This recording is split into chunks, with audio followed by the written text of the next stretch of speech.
अपनी तरफ से मैंने एक सैड सॉन्ग बनाया था, लोग सारे उस पर डांस करना शुरू हो गए कि सावन में लगी आग कि दिल में रहा है। अपनी तरफ से मैंने बड़ा सैड निकाला। अब मैं जहाँ जा रहा हूँ लोग इतना डांस करते उस पर, मैं कि ये कमाल हो गया यार। तो उसका जब मैंने गाना बनाया तो मुझे किसी ने पूछा कि, मैं हमेशा पूछता था कि गाना कैसा है, तो मैंने काफ़ी लोगों को पूछा गाना कैसा है, बोलते गाना अच्छा, लेकिन लिखा किसने। मुझे पता था कि अगर मैं बोलूँगा मैंने लिखा तो साले बोलेंगे गाना खुद गाना अच्छा नहीं है। मैं क्या लिखा तो जावेद अख्तर साहब ने, तभी यार गॉड बड़ा लिरिक्स देख रहे हो, आज ना सोया सारी रात दिल मेरा हाय, ये वही लिख सकते हैं म्यूजिक। ये जो जिनको मैं सुनाता था, हाँ। क्योंकि मैंने 2 बार बोला मैंने लिखा, बोलते बहुत बेकार गाना यार सामने लगे यार दिल मेरा हाय। तो मैं क्या स्ट्रेटजी चेंज करते हैं म्यूजिक। मैं क्या इसमें रहमान सर ने हेल्प करा, म्यूजिक भी वो कहते बढ़िया म्यूजिक यार कमाल है वो। तो मैंने बोला अगर मैं बोलता मैं कुछ कर रहा हूँ तो उनको बेकार लगता है, अगर मैं बोलता उसने करा तो उनको अच्छा लगता है। तो मैं क्या चलो ऐसे ही सही। तो हर गाना मैं बोलता था उसने म्यूजिक करा, जबकि उन्होंने म्यूजिक करा ही नहीं था होता, ना किसी ने लिखा होता है। तो आपने कभी जावेद साहब को ये बात बताई?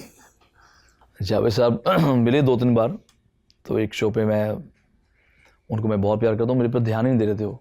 मैं हमेशा पाँव छूता था और थोड़ा बदतमीज होता था शुरू से ही थोड़ा। तो मेरी एंट्री ना बड़ी ऊपर से उन्होंने कर दी, और मैं बोल रहा था अगर मैं गिर गया तो वैसे ही चोट लगी। मेरे को इतना एक्सपीरियंस नहीं आपकी क्या प्रोग्राम था ये अवार्ड फंक्शन था इनका, किसका था यार, शायद टाइम्स ऑफ इंडिया का कोई ना कोई तो अवार्ड था, मैं भूल गया, मिर्ची अवार्ड था। तो वहाँ उन्होंने एंट्री वहाँ से करी। मैं क्या शायद अभी जावेद सर मुझे देखेंगे, वहाँ से वो तब भी नहीं देख रहे हो, वो अपना पता नहीं लिख रहे हैं ऐसे। तो मेरा गाना नया था गणपत, मैं चढ़ा टेबल पे जाके मैंने जावेद सर के ना ऐसे यूँ कान पकड़ के यूँ कर दिया, वो करते मैंने बस ग्रेट फैन होते हैं जाओ। तो तब से लेके मैं जब भी उनको मिलता हूँ मुझे बहुत प्यार से मिलते हैं। मैं चाहता मुझे वो देखे भाई मेरा थोड़ा सा काबिलियत है, ध्यान दे। वो पहले नहीं देते लेकिन उसके बाद वो जब भी मुझे मिलते तो दूर से बोलते हैं, दूर से। तो खैर उसके बाद मैंने फिर उनको पूरा पाऊँ, मैं क्या सर मैं चाहता था कि आप मुझे देखें। अक्सर ऐसा होता है ना, आपको इंस्टाग्राम पे लोग गालियाँ देते रहते बहुत सारे, वो चाहते कि आप उनको देखें।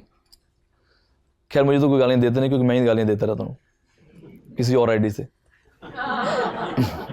जब मुझे कोई बोलता है ओए, तो मैं कोई भी ललन टॉप भी बन के आ जाऊँगा, उसको बहुत गालियाँ देता हूँ। वो सोचता है ये मुझे क्यों दे रहा गाली, खबरदार तुम मीका के बारे में कुछ बोलेगा तुझे देख लो। बोलता ये क्यों मुझे इतना वेला टाइम ये क्यों गालियाँ दे रहा हूँ। बंदा मेरे को और उसको दोनों को ब्लॉक कर देता है।